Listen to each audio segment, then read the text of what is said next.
Hello students, welcome to missile classes. मैं आज आपके सामने लेकर आया हूं आप लोगों का फाइनल एग्जाम के रिगार्डिंग किस प्रकार से आप लोगों के से जियोग्राफी का इंपॉर्टेंट क्वेश्चन पूछे जाने वाले फाइनल एग्जाम में। इसके लिए मैं लेकर आया हूं लेक्चर नंबर 1। इसी के साथ मैं बता दूं आप लोगों को इस तरह से 6 लेक्चर प्रोवाइड किया जाएगा। लेक्चर 1 है, आज हम लोग लेक्चर 1 में बेहतरीन तरीके से मैं आप लोगों को एक्सप्लेन करने की कोशिश करूंगा। हर एक क्वेश्चन को मैं एक साधारण लैंग्वेज में मैं बताने की कोशिश करूंगा। साथ ही साथ आप लोग याद रखिएगा, इसमें आप लोगों को सिर्फ और सिर्फ एक डेमो दिए जा रहे हैं लेक्चर 1। बाकी जो भी 5 लेक्चर होगी वो हमारे एप्लीकेशन के माध्यम से आप लोगों को बताया जाएगा। और आशा करते हैं कि अगर आप में से कोई स्टूडेंट है जो आप लोग बेहतरीन तरीके से लेक्चर 1 से लेकर लेक्चर 6 तक देख लेते हैं, उम्मीद करते हैं कि इससे बाहर आपके पेपर में क्वेश्चन नहीं छपेगी। पर हाँ, ये शर्त है कि वीडियो को बेहतरीन तरीके से देखना होगा, क्योंकि मैं हर एक क्वेश्चन पे पूरा डिपली के साथ में आप लोगों को एक्सप्लेन करने वाला हूं। जैसे कि हम लोग बात कर रहे थे हिस्ट्री, पॉलिटिकल, हम लोगों ने डिस्कस कर चुके हैं 6 लेक्चर तक। अगर आप में से कोई स्टूडेंट है जो अभी तक लेक्चर 1 से लेक्चर 6 तक नहीं देखे हैं, तो सबसे पहले लेक्चर 1 से लेकर लेक्चर 6 तक देखने के लिए प्ले स्टोर को ओपन करके मिसाइल क्लासेस के आपको डाउनलोड करना होगा। डाउनलोड करने के बाद वहां पे 2 कोर्स होगी, एक होगा आप लोगों का फाउंडेशन कोर्स और एक होगा आप लोगों का क्रैश कोर्स। क्रैश कोर्स जो है ये आप लोगों का स्टार्ट होगी, याद रखिएगा, बहुत ही जल्दी। क्रैश कोर्स का मतलब होता है to the point of final exam. ये जो क्लासेस है ये ओनली फॉर 45 दिन चलेगी, जिसका फी ओनली फॉर आप लोगों का 299 रुपीज़ है। इसमें आप लोगों को बेहतरीन तरीके से क्लासेस कर सकती है। मैं बता दूं आप लोगों की ये जो बात कर रहे हैं सब्जेक्टिव का, ऑब्जेक्टिव में आप लोगों को ऑलरेडी मैं 5 सेट प्रोवाइड किया हूं। हर एक सब्जेक्ट में 5-5 सेट में प्रोवाइड किया हूं, सिलेक्टेड सेट जिसे हम लोग बोलते हैं। एक सेट में आप लोगों को 40 क्वेश्चन में बताया हूं, और आशा करते हैं अगर इन सब क्वेश्चनों को यानी 200 क्वेश्चनों को अगर बेहतरीन तरीके से आप लोग कर लेते हैं तो उम्मीद है कि इससे बाहर नहीं क्वेश्चन छपेगी। क्योंकि ये जो क्वेश्चन मैंने तैयार किया हूं, बहुत ही मेहनत करने के बाद ये क्वेश्चन को हम लोगों ने तैयार किए हैं। क्योंकि देखिए ये जो क्वेश्चन है ना, 2010 से लेकर 2023 तक कौन सा क्वेश्चन को बार बार जैकबोर्ड रिपीटेड करती है, या एग्जाम 2024 के रिगार्डिंग कौन सा क्वेश्चन इंपॉर्टेंट होती है, सारा का सारा मैं बेहतरीन तरीके से एक जगह करके आप लोगों को मैं प्रोवाइड करने की कोशिश करूंगा।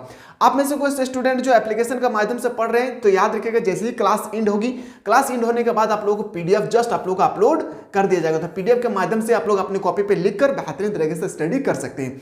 तो आप चाहते हैं सर हम लोगों को चैप्टर लेक्चर 1 से लेकर लेक्चर 6 तक हर एक सब्जेक्ट का देखना है, history, political, geography, economy, sociology, psychology, home science, को भी सब्जेक्ट का देखना है, तो उसके लिए आप लोगों को प्ले स्टोर से ओपन करके मिसाइल क्लासेस के ऐप को डाउनलोड करके क्रैश कोर्स हो या फाउंडेशन कोर्स को आप लोगों को ज्वाइन कर लेना है। तो आशा करते हैं आप लोग बहुत बेहतरीन तरीके से होंगे। क्लास को एकदम बेहतर तरीके से देखकर समझिए।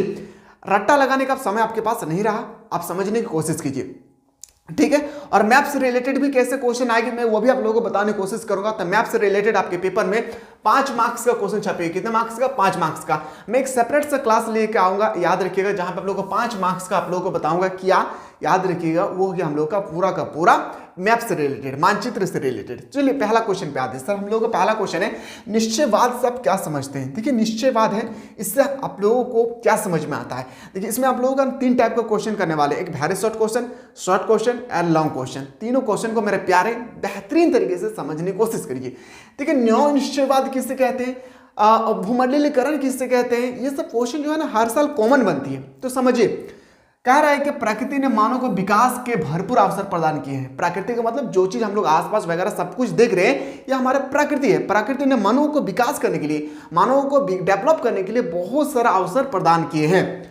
आगे लेकर है कि परंतु मानव इनका एक सीमा तक प्रयोग कर सकते हैं। लेकिन मानव जो है एक सीमा तक, एक लिमिटेड तक प्रयोग कर सकते हैं। क्योंकि देखिए हम लोग जब ऑक्सीजन एक बार ले रहे हैं तो क्या हम लोग एक बार में 1 किलो ऑक्सीजन ले रहे हैं? नहीं, बल्कि हम लोग 50 ग्राम ऑक्सीजन ले रहे हैं। तो यह हम लोगों के लिए क्या है, एक लिमिटेड है, प्रयोग कर सकते हैं। इसलिए असंभववाद पर कई विद्वानों ने आलोचना की है। ग्रिफ टेलर ने, याद रखिएगा, नव निश्चयवाद का प्रदाता कहा जाता है, जन्मदाता ग्रिफ टेलर ने इस आलोचना द्वारा नव निश्चयवाद की विचारधारा प्रस्तुत की। उसके अनुसार एक भूगोलवेत्ता का कार्य एक प्रामदर्शिता का है, ना कि प्रकृति की आलोचना करने का है। यह निश्चयवाद तथा संभववाद में एक मध्य मार्ग है। इसे रुको और जाओ निश्चयवाद कहते हैं। देखिए कई बार ये क्वेश्चन आया, आपसे ऑब्जेक्टिव क्वेश्चन पूछा गया है कि रुको और जाओ निश्चयवाद का प्रतिपादन किसने किया था। तो याद रखिए किसने, मार्टिन ग्रिफिथ टेलर ने, ठीक है। तो इस तरह से आपको लिखना है, और यहाँ पे आप लोगों को 3 मार्क्स आपको वेरी शॉर्ट क्वेश्चन नहीं बल्कि ये शॉर्ट क्वेश्चन है आप लोग को मिल जाएगी।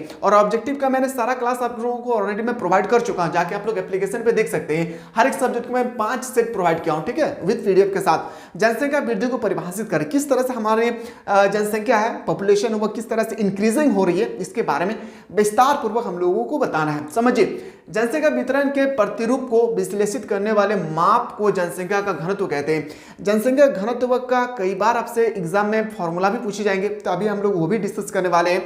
सबसे पहले हम लोग समझते हैं कि जनसंख्या वितरण के प्रतिरूप को विश्लेषित करने वाले माप को जनसंख्या का घनत्व कहते हैं। यह किसी भी देश की जनसंख्या तथा क्षेत्रफल के बीच अनुपात को प्रदर्शित करता है। ये किसी भी देश की जनसंख्या हो या क्षेत्रफल के बीच का अनुपात को प्रदर्शित करता है।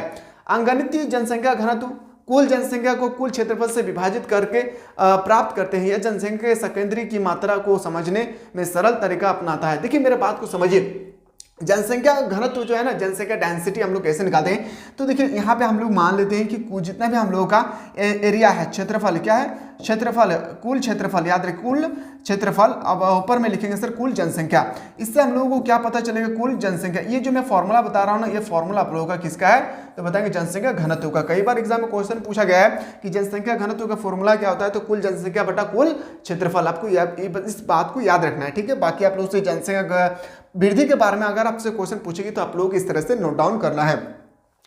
क्वेश्चन नेक्स्ट पे आते हैं सर, प्रदूषण और प्रदूषक के बीच अंतर क्या है। देखिए थोड़ा सा एक शब्द में सिर्फ डिफरेंट है और इसका आंसर भी हम लोग डिफरेंट करेंगे। देखिए प्रदूषण जो हम लोग पर्यावरण को क्षति पहुंचा रही है उसे हम लोग प्रदूषण कहते हैं। जैसे चिमनियों से निकलने वाले धुआं, गाड़ियों के वाहनों से निकलने वाले धुआं, क्या है, प्रदूषण एक तरह का। पर प्रदूषक किसे कहते हैं समझिए, पर्यावरण में जीव जंतुओं और पेड़ पौधे के लिए हानिकारक तत्वों की उपस्थिति को प्रदूषण कहते हैं। यानी जीव जंतु पेड़ पौधे को जो भी हानिकारक पहुंचा रहे, जो चीजें हैं, जो पेड़ पौधे जीव जंतु मनुष्य को जो हानि पहुंचा रहे हैं, उसी को हम लोग बोलते हैं प्रदूषण, ठीक है। अब समझिए प्रदूषण उसे कहते हैं, इसका प्रभाव मानव जीवन पर पड़ता है। इसका डायरेक्टली प्रभाव जो है ना मानव जीवन पर पड़ता है, मतलब ह्यूमन बीइंग के बारे में पढ़ते हैं, तथा मानव स्वयं पर्यावरण प्रदूषण का कारण बनता। दूसरे शब्दों में मानवीय क्रियाओं द्वारा पर्यावरण प्रदूषण होता है। मतलब देखिए मानव, जरूरी नहीं है कि जो गाड़ी से निकल रहे धुआं उससे से ही हमारे पर्यावरण जो है प्रदूषण हो रहा है, बिल्कुल नहीं। मानव द्वारा भी ना पर्यावरण को क्षति पहुंचाया जा रहा है। कैसे, तो देखिए मान लेते हैं कि कोई भी मैंने फैक्ट्री ओपन किया और उसका जो भी गंदा पानी हो वगैरह, कुछ भी हो, मल मूत्र वगैरह कुछ भी हो, उसको हम लोग सीधे एक ऐसा नाली बनाए जो डायरेक्टली नदी के साथ जुड़ा हुआ है। अब बताइए नदी के पानी तो बहुत कोई ऐसा जगह है जहाँ पे नहाने, जो पानी है नदी का पानी, वो भी पीने के योग्य बनाए जाते हैं, बहुत सारे ऐसे जगह पे है, ठीक है। तो वो पानी जो है, वो जो गंदा मल मूत्र है, वो डायरेक्ट कहाँ पे जाके मिल रहे हैं, नदी के पानी पे। अब नदी के पानी पे अगर मिल रहे हैं तो अगर वो पानी पिएंगे तो हमें बीमारी होगी, तो बीमारी होगी तो इस तरह से मानव में विकास नहीं हो पाएगी। तो ये भी इस तरह से क्या है, जरूरी है कि सिर्फ प्रकृति ही जो है पर्यावरण को प्रदूषण पहुंचा रहे, बल्कि हम लोग भी पहुंचा रहे पर्यावरण को प्रदूषण, ठीक है। समझिए प्रदूषण कई प्रकार के होते हैं। मृदा प्रदूषण, प्रदूषण कई प्रकार के होते हैं। एक होता है मृदा प्रदूषण, जल प्रदूषण, जो मैंने जल प्रदूषण के बारे में बताया। मृदा प्रदूषण के बारे में जैसे मान लेते हैं कि कोई भी जगह को हम लोग पूरा खोद कर क्या कर दिए हैं, पूरा प्लास्टिक वगैरह कुछ डाल दिए हैं, तो भी एक तरह का मृदा प्रदूषण है। वायु प्रदूषण जो मैंने बताया, चिमनी से निकलने वाले धुआं।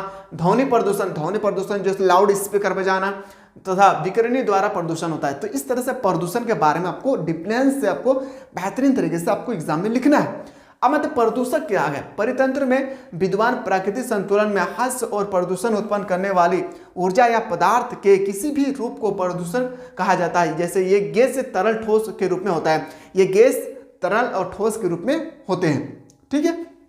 तो इस तरह से अगर आपके बाद आपसे एग्जाम में क्वेश्चन पूछा जाएगा कि प्रदूषण और प्रदूषक के बीच में क्या डिफरेंट है, तो आप लोगों को इस तरह से क्रिएट कर लेना है अच्छी तरह से, ठीक है। चलिए क्वेश्चन नंबर नेक्स्ट पे आते हैं। प्रशासनिक नगर किसे कहा जाता है, जो प्रशासनिक नगर है इसे हम लोग किसे कहते हैं। समझिए वे नगर, ये आपके पेपर में 2 मार्क्स का छपेगी और मैं बार बार कह रहा हूँ ये लेक्चर नंबर 1 है। इस तरह से आपको 6 लेक्चर प्रोवाइड किए जाएंगे। कहाँ पे, तो एप्लीकेशन पे, मिसाइल क्लासेस के ऐप पे। वे नगर जो सार्वजनिक प्रशासनिक मुख्यालय होती है प्रशासनिक नगर कहलाती है, जैसे पेरिस, लंदन, यानी बड़ा बड़े सिटी, बड़े बड़े टाउन को ना हम लोग क्या बोलते हैं, तो बोलेंगे सर प्रशासनिक शहर बोलते हैं, नगर बोलते हैं, ठीक है।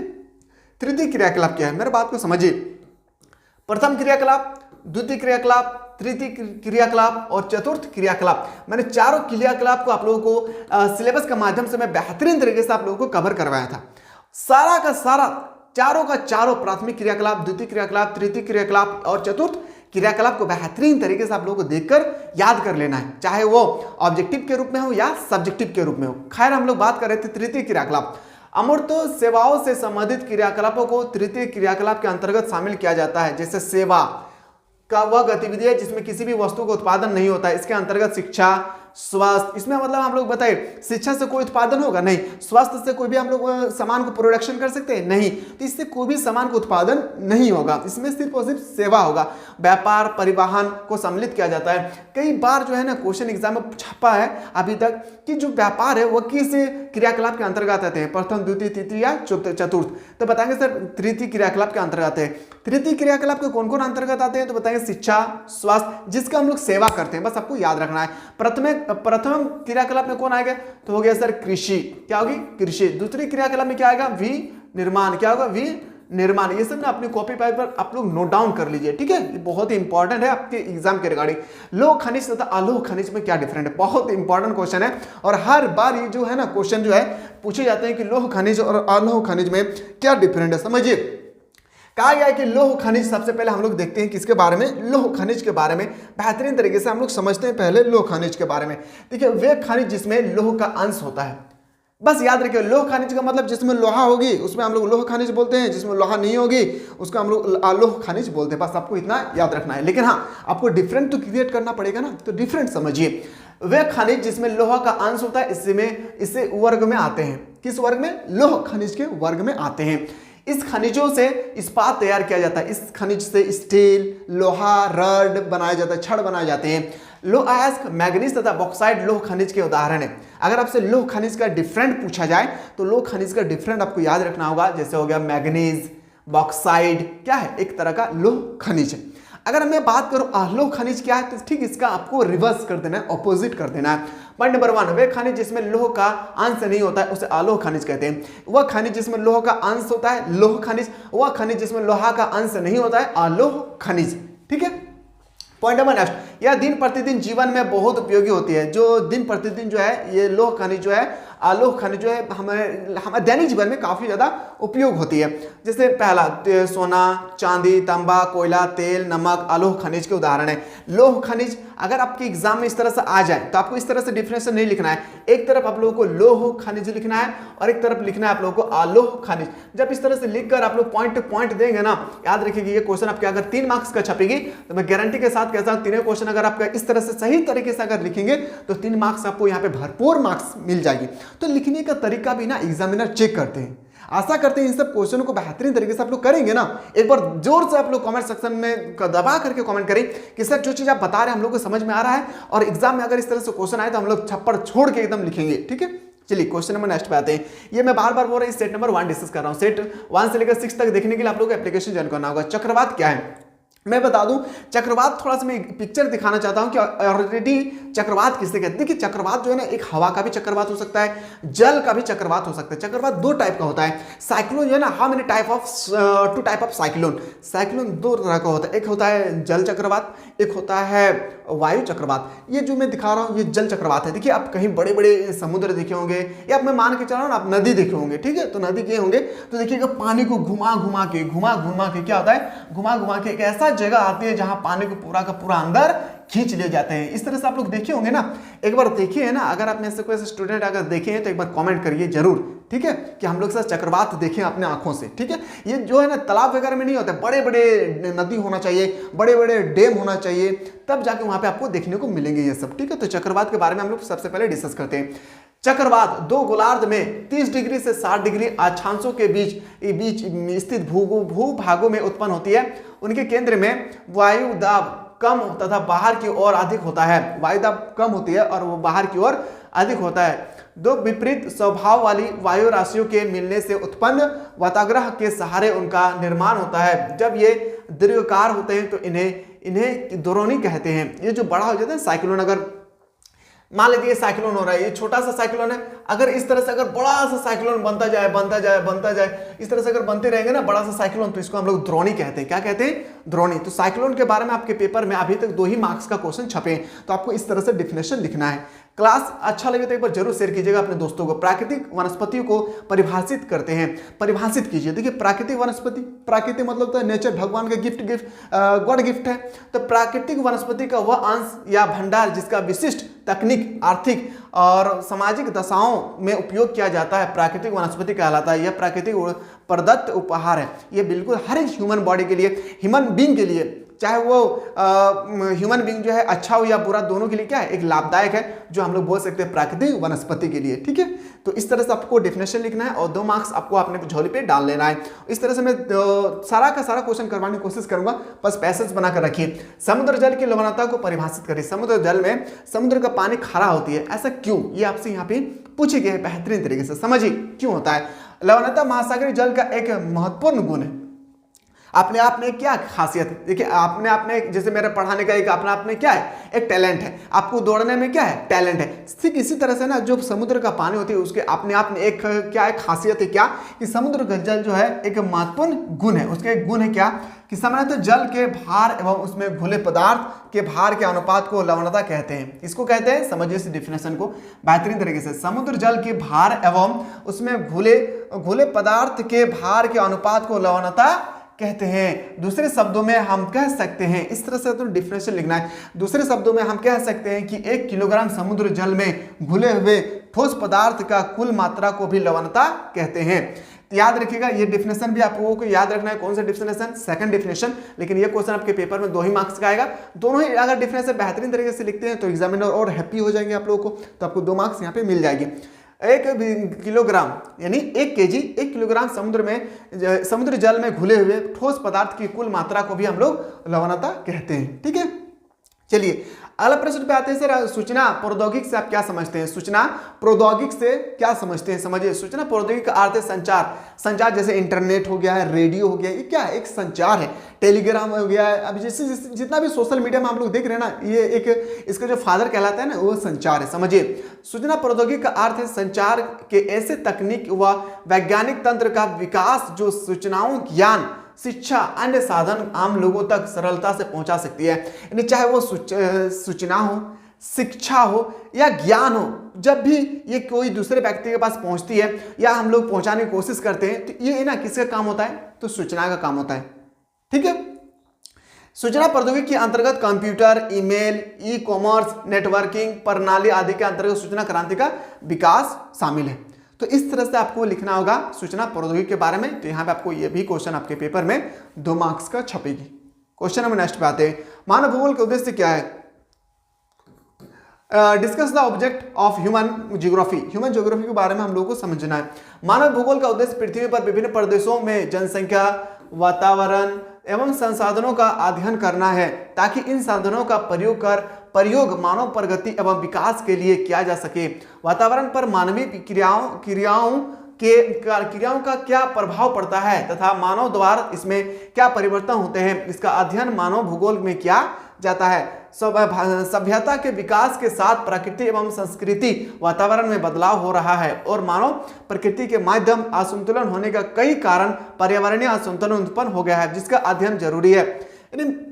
मानव जो है ना कई प्रकार से जो है पर्यावरण को क्षति पहुंचा रहे हैं और इस तरह से हमारी ग्लोबल वार्मिंग जो है ना इनबैलेंस हो रही है। क्या हो रही है? इनबैलेंस हो रही है, असंतुलन हो रहा है। तो इसी के बारे में जो है ना एक ह्यूमन मानव भूगोल का होना बहुत ही जरूरी है, जिससे वो मानव भूगोल के तहत जो है ग्लोबल वार्मिंग में जो भी असंतुलन हो रही है तो उसको हम लोग सुधार सकते हैं। अतः मानव भूगोल का मुख्य उद्देश्य वातावरण एवं मानवीय क्रियाओं के संबंध का अध्ययन करना। मानव भूगोल में मानव का स्थान केंद्रित कर कारण का वह प्रकृति के संसाधन का उपयोगिता, उपभोक्ता एवं निर्माता है। अतः मानवीय क्रियाओं के बदले स्वरूप का अध्ययन मानवीय भूगोल का उद्देश्य है। तो इस तरह से आपको मानव भूगोल के बारे में लिखना है और ये क्वेश्चन आपके पेपर में 4 मार्क्स का यहाँ पे छप जाएगी। क्वेश्चन नेक्स्ट पे आते हैं सर, ये क्वेश्चन आपके पेपर में 5 मार्क्स का आएगा। अब मैं बता दूं आपको कपास की खेती कैसे होती है। समझिए, ये जो मैं बात कर रहा हूँ ना कपास की खेती से रिलेटेड आपके पेपर में क्वेश्चन आएगी। क्या आएगी? कपास से रिलेटेड आपके पेपर में क्वेश्चन आएगी कि कपास की खेती, चाय की खेती, चावल की खेती कैसे होती है, तो ये आप लोगों को बताना होगा। ठीक है, तो समझिए इसको कैसे हम लोग इंडिकेट करेंगे। सबसे पहले ये कपास की खेती है, जो किसान लोग कपास लगाते हैं और इसके हम लोग कॉटन, जिसे हम लोग इंग्लिश में कॉटन बोलते हैं, कॉटन कपड़ा हम लोग पहनते हैं ना, कॉटन पैंट, तो याद रखिएगा। तो ये कॉटन पैंट है या कॉटन कोई भी चीज़ है, तो आप लोगों का कपास उत्पादन के लिए अनुकूलित दशा को वर्णन करें। यानी कपास की खेती हम लोग करना चाहते हैं, तो कपास की खेती करने के लिए हम लोगों को क्या क्या करना होगा, समझिए। पॉइंट नंबर 1, जलवायु प्रदूषण प्रदेश कपास एवं एक उष्णकटिबंधीय फसल है। यानी कपास की खेती वहीं पे किया जा सकता है जहां पे उष्णकटिबंधीय फसल होती है। ठीक है, समझिए। पॉइंट 2, तापमान 21 डिग्री सेंटीग्रेड क्या होना चाहिए, 21 डिग्री सेंटीग्रेड से लेकर 27 डिग्री सेंटीग्रेड सेल्सियस तक होना चाहिए वो पानी। ठीक है। पॉइंट 2, वर्षा 50 सेंटीमीटर की नियमित वर्षा होना चाहिए, 50 सेंटीमीटर। यानी धरती से लेकर, मान लेते हैं ये धरती है, यहाँ पे आप लोग कपास की खेती करना चाहते हैं, तो 50 सेंटीमीटर, यहाँ से लेकर 50 सेंटीमीटर क्या होना चाहिए, वर्षा का होना चाहिए, तभी अच्छी तरह से कपास को हम लोग खेती कर सकते हैं। ठीक है। अब आते हैं सर हम लोग कि मृदा काली एवं जलोढ़ होना चाहिए। कपास की खेती के लिए मृदा जो है काली मिट्टी होना चाहिए। कपास की खेती के लिए बेहतरीन तरीके से अगर कपास की खेती करना चाहते हैं तो काली मिट्टी का होना बहुत जरूरी है। अगर आप लोग चाहते हैं सर हम लोग काली मिट्टी की कपास का उत्पादन बेहतरीन तरीके से करना चाहेंगे, तो उसके लिए आप लोग काली मिट्टी का होना बहुत अच्छी आवश्यक है। साथ ही साथ जलोढ़ मिट्टी है। ठीक है, काली मिट्टी को हम लोग जलोढ़ मिट्टी कहते हैं। क्वेश्चन पॉइंट नंबर 4 के बाद 5 देखते हैं। कपास की फसल को विकसित होने के लिए लंबे समय तक गर्म एवं नम जलवायु की आवश्यकता होती है। यानी कपास की जो खेती है ना, जो अभी मैं आप लोगों को मेनली यहाँ पे दिखा रहा था कपास की खेती को, ये मान लेते हैं आज जो हम लोग कपास की खेती में पौधे को लगाएं, तो ये कल परसों 10 दिन 20 दिन 3 महीना के बाद ये नहीं होगा, बल्कि इसके लिए एक लॉन्ग टाइम चाहिए, तभी अगर हम लोग कपास की खेती बेहतरीन तरीके से कर सकते हैं। आगे लिखा है कि कपास की फसल उगाने तथा चुनाई के लिए कम से कम 180 दिन कोहरे के बिना धूप वाले दिनों की आवश्यकता होती है। बहुत इंपॉर्टेंट ये स्टेटमेंट, समझिए क्या बोल रहा है कि कपास, और एग्जाम में ना आप लोगों को इसी तरह से पॉइंट टू पॉइंट लिखना है, तभी आपको फुल मार्क्स मिलेगी। कपास की फसल उगने तथा चुनाई के लिए कम से कम 180 दिन कोहरे के, कितना दिन, 180 दिन का मतलब होता है लगभग 6 महीना। याद रखिए, कपास की खेती अगर करना चाहेंगे तो लगभग 6 महीना कोहरे के बिना धूप वाले दिनों की आवश्यकता होती है। अगले लिखना है कि सागरीय पवन कपास के पौधों के लिए लाभप्रद तो होती है।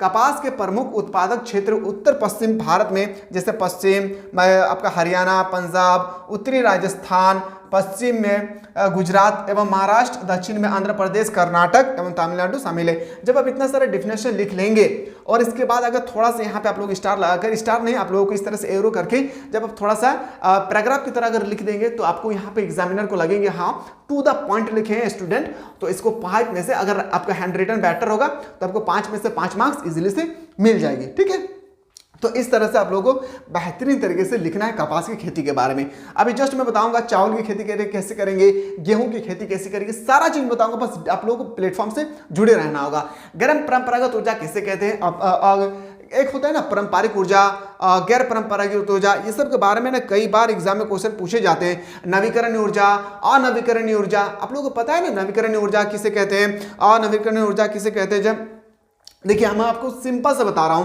कि नवीकरणीय ऊर्जा, अनवीकरणीय ऊर्जा किसे कहते हैं, बहुत इंपॉर्टेंट है। सबसे पहले आपसे पूछेंगे ना गैर परंपरागत ऊर्जा किसे कहते हैं। गैर परंपरागत ऊर्जा ऐसा ऊर्जा जिसका हम लोग एक बार प्रयोग करने के बाद दोबारा हम लोग प्रयोग पे नहीं ला सकते हैं, इसी को हम लोग देखिए गैर परंपरागत कहते हैं या अनवीकरणीय कहते हैं। नवीकरणीय, अनवीकरणीय संसाधन कहते हैं। एक बार फिर से मैं बता दूं, अगर आपके एग्जाम में आ जाए कि अनवीकरणीय संसाधन किसे कहते हैं, सिंपल सा भाषा में लिखना है, वैसे संसाधन जिनका हम लोग पुनः दोबारा प्रयोग पे नहीं ला सकते, इसको हम लोग बोलते हैं अनवीकरणीय संसाधन। अनवीकरणीय संसाधन का उदाहरण कोयला, पेट्रोल। क्या हम लोग कोयला के बाद जलाने के बाद क्या उसको दोबारा हम लोग कोयला में तब्दील कर सकते हैं, बदल सकते हैं? नहीं। क्या हम लोग फ्यूल, पेट्रोल को एक बार गाड़ी में डालने के बाद क्या जब वो खत्म हो जाती है क्या फिर से गाड़ी चलती है? नहीं। तो इसको हम लोग जो बोल सकते हैं ना कि फिर से हम लोग विनिर्माण नहीं कर सकते, तो इसको हम लोग बोलते हैं कि अनवीकरणीय संसाधन या गैर परंपरागत ऊर्जा।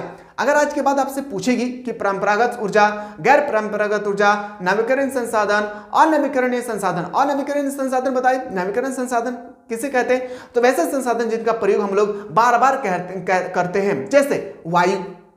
क्या हम लोग जो ऑक्सीजन ले रहे हैं, अभी जहां पे मैं हूं यहां पे ऑक्सीजन ले रहे हैं, कोई क्या जो दूसरा व्यक्ति आएगी यहां पे क्या उसको ऑक्सीजन नहीं मिलेगा? बिल्कुल मिलेगी। तो इसको हम लोग बोलते हैं परंपरागत संसाधन। एक होता है गैर परंपरागत, मेरा बात को याद रखिए चारों, परंपरागत ऊर्जा, गैर परंपरागत ऊर्जा, सॉरी, परंपरागत संसाधन, गैर परंपरागत संसाधन। उसके बाद आपको एक यहाँ पे लिखना है कि गैर परंपरागत ऊर्जा और आपका पूछा नवीकरणीय संसाधन, अनवीकरणीय संसाधन।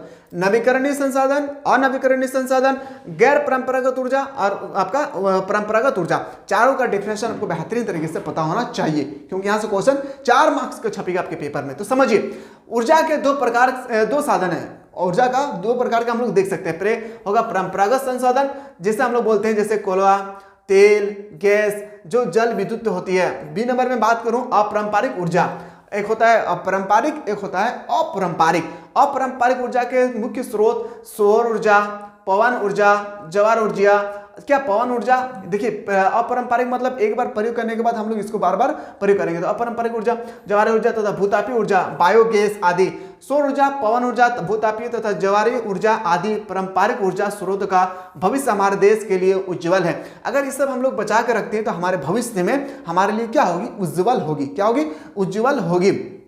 भारत में सौर ऊर्जा हिमालय के उच्च पर्वतीय क्षेत्रों को छोड़कर भरपूर मात्रा में होती है। सूर्य से ऊर्जा प्राप्त करने की विधि का देश में भरपूर विकास हो चुका है। क्या हो रही है, भरपूर इसमें विकास हो रही है। पवन ऊर्जा तमिलनाडु, गुजरात, महाराष्ट्र तथा उत्तर भारत में विकसित की जाती है। बायोगैस भारत के ग्रामीण क्षेत्र में प्रचलित और विकसित हो रही है। ये सभी पारंपरिक ऊर्जा स्रोत सदा बने रहने वाले हैं। परंपरागत ऊर्जा जो है वो हमेशा के लिए वो बने रहते हैं, और अपारंपरिक ऊर्जा जो हमेशा के लिए बने नहीं रहते, जैसे पेट्रोल और खनिज, उसके बाद हम लोग हो गया कोयला, एक बार प्रयोग करने के बाद दोबारा हम लोग इसको प्रयोग में नहीं ला सकते हैं। तो इसके ना आप कोशिश करिए इसको इस लैंग्वेज में ना लिखने की, अपने लैंग्वेज में लिखिए कि गैर परंपरागत ऊर्जा किसे कहते हैं। वैसे संसाधन जिसका हम लोग एक बार प्रयोग करने के बाद दूसरा बार हम लोग प्रयोग नहीं ला सकते, इसको हम लोग गैर परंपरागत ऊर्जा कहते हैं। एग्जाम्पल में अगर आपसे पूछेगी तो देखिए, एग्जाम्पल गैर परंपरागत ऊर्जा के बारे में अगर आपसे पूछे जाएगी तो हो गया कोयला, तेल। क्या एक बार हम लोग प्रयोग करने के बाद दोबारा ला सकते हैं, नहीं ला सकते। तो इस तरह से ना आप लोगों को गैर परंपरागत ऊर्जा और उसकी परंपरागत ऊर्जा, नवीकरण संसाधन, अनवीकरणीय संसाधन के बारे में बेहतरीन तरीके से आप लोगों को पता होना बहुत जरूरी है। अगर मैं बात करूं भारत में सिंचाई की आवश्यकता क्यों है, भारत में सिंचाई व्यवस्था की आवश्यकता क्यों है, थोड़ा सा इसको बेहतरीन तरीके से समझिए। ये भी क्वेश्चन आपके पेपर में 5 मार्क्स का के पेपर में छपेगी। देखिए, भारत कृषि प्रधान देश है। आप सभी को अच्छी तरह से पता है कि भारत जो है क्या है, एक कृषि प्रधान देश है। भारत एक कृषि प्रधान देश है और यहाँ जलवायु, जलापूर्ति एवं भूमि की बनावट में पर्याप्त असमानता पाई जाती है। इन्हें भारत का जो भूमि है ना, हर जगह एक जगह नहीं है, कहीं काली मिट्टी है, कहीं दोमट मिट्टी है, कहीं जलोढ़ मिट्टी है। कृषि के लिए पर्याप्त जल की मात्रा नहीं होने पर सिंचाई द्वारा जल की कमी की पूरी जाती है। और अगर कृषि अगर बेहतरीन तरीके से करना चाहेंगे हम लोग, तो उसके लिए हम लोगों का जल की व्यवस्था भी बहुत ही अच्छी होना चाहिए, तभी जाकर हम लोग जो है कृषि को आगे बढ़ा सकते हैं। उसके बाद बोल रहे हैं कि यहाँ सिंचाई की आवश्यकता कई कारणों से है। देखिए, सिंचाई की आवश्यकता कई कारणों से है। अगर मान लेते सिंचाई हम लोग नहीं करेंगे तो फिर हम लोग फसल को उत्पादन नहीं कर सकते, हम लोग कृषि नहीं कर सकते। पॉइंट नंबर 1, वर्षा का असमान वितरण। वर्षा का असमान वितरण सबसे मेन मुद्दा यही है, सिंचाई नहीं होने के कारण आसमान का आपका क्या असमान वितरण, जल का असमान वर्षा का असमान वितरण। अब देखिए, समय समय पर वर्षा नहीं होगी तो क्या हम लोग सही तरीके से कि हम लोग जो है फसल को उत्पादन कर सकते हैं। अब धान के सीजन में मान लेते हैं कि पानी नहीं बरसे तो पिता हम लोग धान के पौधे को उगा सकते हैं, नहीं, धान के पौधे को उगा नहीं सकते, धान के पेड़ पौधे को भी हम लोग रोप नहीं सकते। इस तरह से जल का क्या, वर्षा का क्या हो रहा है, असमान वितरण हो रहा है। उसके बाद बोला कि दक्षिण पश्चिम एवं तट एवं उत्तर पूर्वी भारत में पर्याप्त वर्षा होती है, जो राजस्थान जम्मू कश्मीर में नगण्य वर्षा होती है।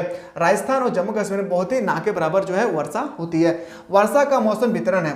पॉइंट नंबर, अनिश्चित वर्षा, जहां मन तहां वर्षा हो जाती है, क्या है, एक तरह का अनिश्चित वर्षा है। मानसून आने के समय में परिवर्तन होना। अब पहले मानसून जो है जून जुलाई मई जून में घुस जाते थे, पर अब देखिएगा मई जून में जो है क्या होती है, मानसून नहीं आती है। कई फसलों के लिए अधिक जल की आवश्यकता होती है। देखिए, बहुत सारे ऐसा फसल है जिसके लिए हमें जल की काफ़ी ज़्यादा आवश्यकता पड़ती है। जैसे मैं एग्जांपल बता दूं, सबसे पहले होगा धान की खेती, चावल की खेती में काफ़ी ज़्यादा पानी की आवश्यकता पड़ती है। साथ ही साथ कपास की खेती में भी काफ़ी ज़्यादा पानी पड़ती है। पॉइंट नंबर नेक्स्ट, फसलों की उत्पादकता बढ़ाने के लिए सिंचाई की आवश्यकता। साथ में लिखा है क्या कि फसल एवं सब्जी की खेती के लिए सिंचाई की जरूरत है। अगर आप फसल में मान लेते हैं सब्जी उगाना चाहते हैं, फल उगाना चाहते हैं, कुछ भी आप फसल उगाना चाहते हैं, उसके लिए जल की आवश्यकता होगी आपके की एग्जाम में, ठीक है। और एग्जाम में भी इसी तरह से क्वेश्चन है कि आप लोगों को टेंशन नहीं लेना, जो चीज मैं बता रहा हूं आंखें बंद करके लेक्चर 1 से लेक्चर हर एक सब्जेक्ट का, जरूरी नहीं सिर्फ जियोग्राफी का, पॉलिटिकल, इकोनॉमिक्स, सोशियोलॉजी, साइकोलॉजी, जो भी आपका सब्जेक्ट है सारा का सारा बेहतरीन तरीके से आप लोग को यहाँ पे प्रोवाइड किए जाएंगे, ठीक है। तो बने रहिए आप लोग, उसके लिए आप लोग को ऐप को प्ले स्टोर से डाउनलोड करना होगा। भारत में वर्षा अनिश्चित हो रहती है, कहीं बाढ़ आ जाती है तो कहीं सूखा पड़ जाता है, बिल्कुल बिहार में बाढ़ आ जाती है, राजस्थान में सूखा पड़ जाता है। अतः सूखा वाले क्षेत्र में सिंचाई की जरूरत होती है, जहाँ पे सूखा ऐसा एरिया होती है जहाँ पे हमें सिंचाई की जरूरत पड़ती है। भारत में साल भर समान रूप से वर्षा नहीं होती है, भारत में समान रूप से हर एक जगह पर वर्षा नहीं होती, कहीं कम तो कहीं ज़्यादा, कहीं ऐसा भी जगह है जहाँ पूरे 365 दिन बारिश होती है, और ऐसा भी जगह है जहाँ पे 365 दिन में एक दिन भी बारिश नहीं होती है, जैसे राजस्थान। तथा मौसम विशेष में वर्षा होती है, परंतु कृषि का हमेशा चलता रहता है, अतः शुष्क मौसम में सिंचाई की जरूरत होती है। हमें सिंचाई क्यों जरूरी है, ये एग्जाम में क्वेश्चन कई बार पूछे गए अभी तक कि भारत में सिंचाई की आवश्यकता क्यों पड़ती है। तो फसल उत्पादन करने के लिए, कृषि को बेहतर तरीके से कृषि को बेहतरीन तरीके से करने के लिए हम लोगों को सिंचाई की आवश्यकता पड़ेगी ही पड़ेगी, ठीक है। चलिए अगला क्वेश्चन पे आते हैं। भूमंडलीकरण से आप क्या समझते हैं, इसके प्रभाव की व्याख्या करें। आप समझिए कि भूमंडलीकरण एक्चुअली है क्या। सबसे इंपॉर्टेंट बात आती है ना कि भूमंडलीकरण क्या होती है, इसका डिफिनेशन हम लोग बाद में देखेंगे। सबसे सिंपल लैंग्वेज में भूमंडलीकरण को समझने की कोशिश करिए। वैश्वीकरण का अर्थ होता है, देखिए वैश्वीकरण, निजीकरण, उसके बाद आपसे हो गया भूमंडलीकरण, इस सब का डिफिनेशन ना कॉमन है। जो आपको पॉलिटिकल लिए हैं, हिस्ट्री लिए हैं, जियोग्राफी लिए हैं और एक सब्जेक्ट लिए सोशियोलॉजी, चारों सब्जेक्ट में ये क्वेश्चन कॉमन है, हर साल छपती है, ठीक है। वैश्वीकरण का अर्थ देश की अर्थव्यवस्था को संसार की अर्थव्यवस्था के साथ एकीकृत करना होता है। वैश्वीकरण का मेन मुद्दा होता है क्या, याद रखिएगा कि देश की अर्थव्यवस्था को संसार की अर्थव्यवस्था के साथ जुड़ना होता है, एकत्रित करना होता है। भारत की अर्थव्यवस्था को विश्व के बाजारों के साथ जुड़ना, कनेक्शन करना, इसी को हम लोग बोलते हैं क्या, भूमंडलीकरण, या तो हम लोग बोल सकते हैं इसको वैश्वीकरण। भारतीय संदर्भ में इसका अर्थ होती है, क्या होती है, भारत में आर्थिक क्रियाओं के विभिन्न क्षेत्र में विदेशी कंपनियों को पूंजी निवेश की सुविधा उपलब्ध कराकर विदेशी प्रत्यक्ष निवेश के लिए अर्थव्यवस्था खोलना। पॉइंट 2, भारत में बहुराष्ट्रीय कंपनियों के प्रवेश पर लगे प्रतिबंधों और बाधाओं को खत्म करना। पॉइंट 3 का भारत कंपनियों को देश में विदेशी कंपनी के सहयोग से उद्योग खोलने की अनुमति प्रदान करना और उनके सहयोग से विदेशों में साझा उद्योग स्थापित करने के लिए भी प्रोत्साहित करना होता है। देश की अर्थव्यवस्था को विश्व की अर्थव्यवस्था के साथ एकीकृत करना वैश्वीकरण या भूमंडलीकरण कहलाता है। इसके 4 घटक होते हैं। समझिए डिफिनेशन क्या बोल रहा है, बहुत इंपॉर्टेंट डिफिनेशन। थोड़ा सा यहाँ पर आप थोड़ा नजर डालेंगे यहाँ पे।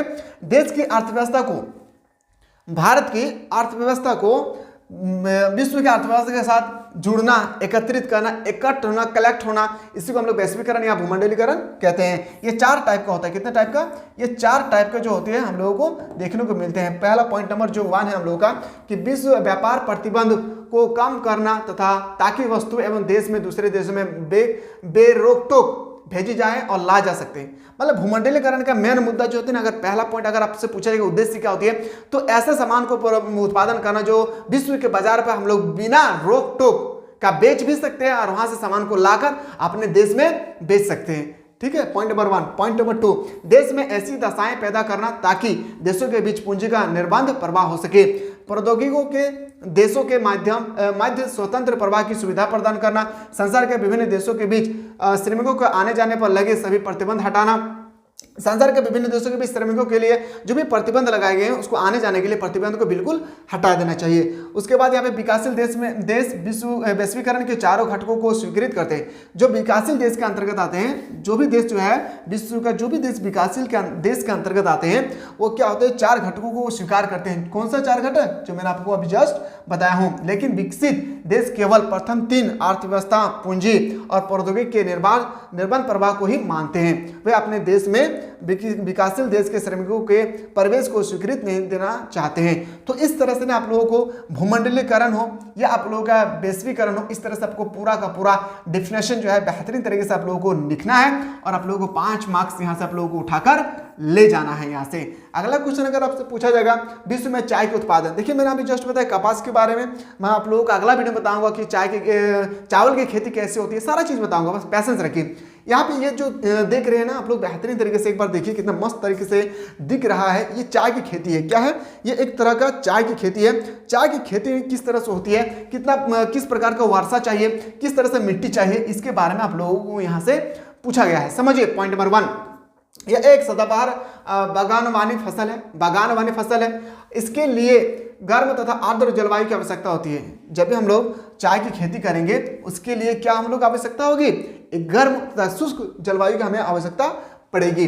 पॉइंट 3 है कि इसके लिए अधिक उपजाऊ जमीन की आवश्यकता होती है। इसमें काफी ज्यादा पैदावार, मतलब मिट्टी यहाँ पे अब बहुत ही अच्छी होना चाहिए, साथ ही साथ ढलावदार मिट्टी होना चाहिए। क्या होना चाहिए? ढलावदार। देखिए ये जो ढलावदार देख रहे हैं ना आप, इस तरह से ढलावदार देख रहे हैं, देखिए ना ये ढलावदार आपको दिख रहा है ना। इसमें क्या होता है कि पानी जब भी बारिश होती है, पानी रुकती नहीं है। अगर पानी रुक जाए तो पेड़ की जो जड़ होती है ना सड़ जाएंगे और सही से चाय की खेती नहीं हो पाएगी।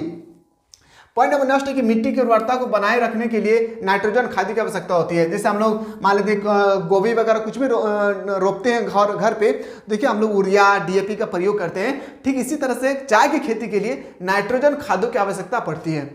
किसकी? नाइट्रोजन खाद की आवश्यकता पड़ती है। पॉइंट नंबर में अगर मैं मान चलूँ पॉइंट नंबर 5 कि तापमान कितना होना चाहिए, तो 25 डिग्री से 30 डिग्री सेंटीग्रेड के बीच होना चाहिए तापमान।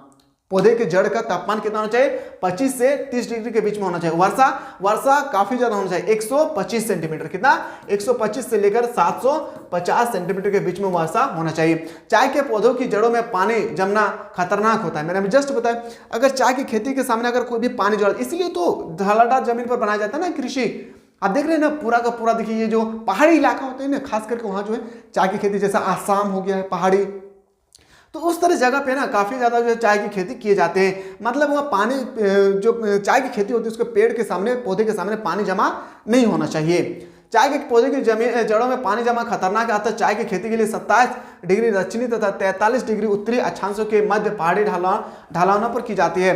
अगला पॉइंट है आप लोगों का कि यह एक श्रम प्रधान फसल है। ये क्या है? एक श्रम प्रधान फसल है, जो ऑलरेडी आप लोग देख रहे होंगे। ये भी पीपल्स है जो पीछे तरफ एक बैग लेकर इस तरह से करते रहते हैं, है ना। एक बार जाइए आसाम, फिर मजा आएगा, एक बार देखिएगा। ठीक है, इस तरह से ये श्रम प्रधान कृषि है। आगे लिखा है यहाँ पे कि क्योंकि चाय की पत्तियों को हाथ से तोड़ा जाता है, और चाय की जो पत्तियां हैं ये मशीनों से नहीं तोड़ा जाता है, बल्कि ये जो है हाथ से तोड़े जाते हैं। ठीक है, तो इस तरह से लिखने के बाद जब आप पूरा अच्छी तरह से लिख लेंगे, उसके बाद आपको लिखना होगा प्रमुख चाय उत्पादन राज्य। भारत के प्रमुख चाय उत्पादन राज्य कौन कौन से? समझिए, असम भारत का प्रमुख चाय उत्पादन राज्य है। भारत में अगर सबसे ज्यादा अगर चाय की खेती होती है वो कहाँ पे होता है? असम पे होता है। कहाँ पे? आसाम में। चाय के अन्य महत्वपूर्ण उत्तर उत्पादक राज्य पश्चिम बंगाल तथा तमिलनाडु है। चाय उत्पादक देश चीन, Japan, Bharat, Sri Lanka, Indonesia, Kenya, Argentina. आपको इतना सारा नाम याद नहीं रखना, 1-2 नाम लेकर भारत, जापान, श्रीलंका, ये सब आपको 2-4 नाम याद रख लेना। ठीक है, तो इस तरह से जब भी आपसे चाय की खेती के बारे में आपसे अगर एग्जामिनर क्वेश्चन करे तो चाय की खेती के बारे में बेहतरीन तरीके से आप लोग यहाँ पे डिफिनेशन देना है, तो आपको यहाँ पे 5 मार्क्स इजिली से, आपको फुल मार्क्स जो है यहाँ पे 5 मार्क्स मिल जाएगी। ठीक है, चलिए अगला क्वेश्चन पे आते हैं सर। अगला क्वेश्चन हम लोग का कि ऊर्जा के संसाधन, देखिए ताप विद्युत और जल विद्युत में क्या संबंध है, इसमें डिफरेंट आपसे पूछेंगे ताप विद्युत और जल विद्युत में क्या डिफरेंट है। पॉइंट नंबर 1, ताप विद्युत संयंत्र कहीं भी स्थापित किए जा सकते हैं। जो ताप विद्युत है, एक तरह से मैं बात करूं सोलर प्लांट जो हम लोग देखें ना, कहीं भी हम लोग स्थापित कर सकते हैं। इसके लिए कोयला, प्राकृतिक गैस की आपूर्ति आवश्यक है। जल विद्युत संयंत्रों को वहीं स्थापित किया जा सकता है जहां पानी का प्रवाह एवं पर्याप्त हो। इन्हें हम लोग जल विद्युत, जल से हम लोग बिजली तभी पैदा कर सकते हैं जहां पे पूरा का पूरा भरपूर मात्रा में जल की आवश्यकता हो। पर मैं बात करूं ताप विद्युत ऊर्जा हम लोग कहीं से भी प्राप्त कर सकते हैं, कहीं भी किसी भी जगह पे हम लोग जाकर ताप विद्युत ऊर्जा हम लोग बना सकते हैं। कैसे? उसके लिए क्या चाहिए? एक कोयला चाहिए और एक प्राकृतिक गैस चाहिए। पॉइंट नंबर 2 पे आते हैं, प्रदूषण युक्त साधन है। ये बिल्कुल यहाँ पे प्रदूषण नहीं होता है, ये युक्त संसाधन है और ये प्रदूषण मुक्त संसाधन है। जल विद्युत से कोई भी प्रदूषण नहीं होती है, लेकिन ताप विद्युत ऊर्जा के लिए संसाधन जो है ये प्रदूषण है। क्योंकि देखिए अगर कोयला को जलाएंगे तो कार्बन मोनोऑक्साइड निकलेगी, और कार्बन मोनोऑक्साइड बिल्कुल जहरीली गैस होती है। तो इस तरह से क्या बोल सकते हैं, ताप विद्युत ऊर्जा के लिए संसाधन तो है, ये भी है, लेकिन इसमें क्या होता है, याद रखिए प्रदूषण होती है। पॉइंट नंबर 3 पे आते हैं, इसमें प्रयुक्त ईंधन समाप्त होने वाला है। इसमें जो है ईंधन जो है समाप्त होने वाला है। अगर मैं कोयला से मान लेते बिजली पैदा कर रहा हूं, तो कोयला से अगर बिजली पैदा करूंगा, जनरेट करेंगे, तो कोयला कभी ना कभी खत्म हो जाएगी। आज हो, कल हो, परसों हो, कभी खत्म होगी। लेकिन पानी से जब मैं बिजली पैदा करूंगा ना, पानी कभी भी खत्म नहीं होगी। ये आपसे यहाँ पे पूछे गए हैं। यह महंगी है, यह बिल्कुल महंगी है। प्रतिदिन आपको कोयले की आवश्यकता पड़ेगी, प्रतिदिन जो है गैस की आवश्यकता पड़ेगी, पर ये क्या है, यह सस्ती है। यह क्या होगी, यह सस्ती है। मैं बार बार कह रहा हूं। इसी तरह से अगर आप लोग चाहते हैं सर हम लोगों को लेक्चर 1 से लेकर लेक्चर 6 तक प्रोवाइड करें, मैं बता दूं आप लोगों का एक क्रैश कोर्स स्टार्ट हुआ जो 45 दिन तक कंटिन्यू क्लासेस चलेगी। जल्दी से जाएं, अभी आज ही स्टार्ट हुआ है बेहतरीन तरीके से। आप उस क्लास को ज्वाइन करके ओनली फॉर 299 रुपीज में क्लास को बेहतरीन तरीके से कर आप अच्छे खासा मार्क्स ला सकते हैं। जहां पे आप लोगों को क्या बताया जाएगा, सबसे पहले आप लोगों को बताया जाएगा, याद रखिएगा ऑब्जेक्टिव के आप लोगों को 5 सेट प्रोवाइड किए गए, एक सेट में 40 क्वेश्चन, तो 200 क्वेश्चन आप लोगों को ऑब्जेक्टिव में बताया गया है। सब्जेक्टिव में आप लोगों को 6 लेक्चर प्रोवाइड किए जाएंगे। एक लेक्चर में आप लोगों को मान के चलिए आप लोगों का 30 क्वेश्चन होगी, और इस तरह से मैं बात करूं आप लोगों को 6 लेक्चर में बेहतरीन तरीके से जब very short question, long question हर एक सब्जेक्ट का कर लेंगे तो उम्मीद करते हैं इससे बाहर आपके पेपर में क्वेश्चन नहीं छपेगी। उसके लिए आप लोगों को कोर्स को ज्वाइन करना है। कौन से कोर्स को, अगर आप क्रैश कोर्स ज्वाइन करना चाहते हैं तो क्रैश कोर्स को आप लोग जल्दी से जाकर ज्वाइन कर सकते हैं, जो फी भी बहुत ही नॉर्मल है और अच्छे तरह से जाकर आप यहाँ पे पढ़ाई कर सकते हैं लास्ट टाइम पे। ठीक है, अगला क्वेश्चन पे आते हैं सर हम लोग। अगला क्वेश्चन है कि गरीबी और भूख के बीच क्या संबंध है, वर्णन करें।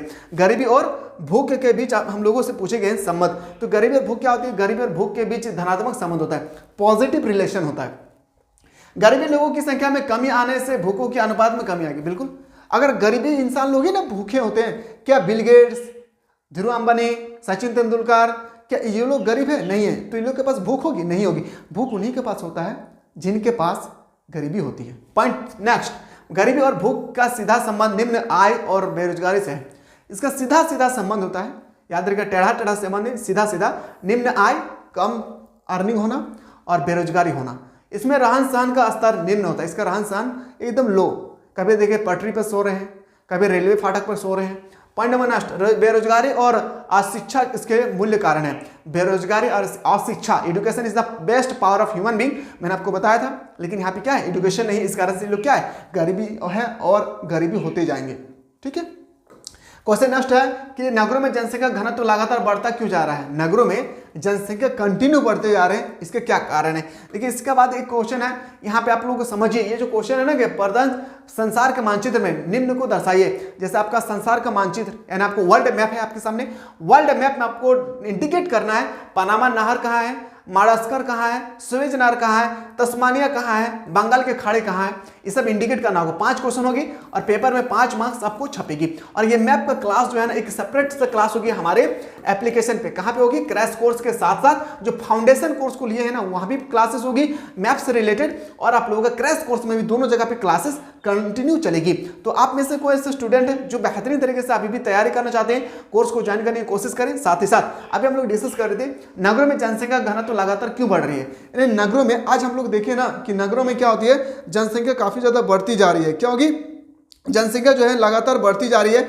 इसका क्या रीजन है, इसका रीजन आपको बताना है यहाँ पे बेहतरीन तरीके से। ठीक है, अगर आपसे एग्जाम में इस तरह से क्वेश्चन छपेगी तो आपसे 5 मार्क्स का यहाँ पे आपसे क्वेश्चन छपेगी। कितने मार्क्स का, 5 मार्क्स का आपके पेपर में क्वेश्चन यहाँ से छपेगी। तो आपको इजीली से यहाँ पे सॉल्व करने के लिए आपको बने रहना होगा। समझिए, ग्रामीण बेरोजगारी, कृषि यहाँ से ना हम लोग नेक्स्ट क्लास में स्टार्ट करेंगे। ठीक है, तो नेक्स्ट क्लास में आप लोगों को जो क्लासेस होगी वो यूट्यूब पे नहीं होगा। नेक्स्ट क्लास जो है उसके 2 से लेकर 6 क्लास जो हमारे एप्लीकेशन के माध्यम से होगी, जहाँ पे आप लोगों को बेहतरीन तरीके से हर एक सब्जेक्ट का 6 लेक्चर ऑब्जेक्टिव और सब्जेक्टिव दोनों का दोनों प्रोवाइड किए जाएंगे। ठीक है, मिलते हैं नए वीडियो में।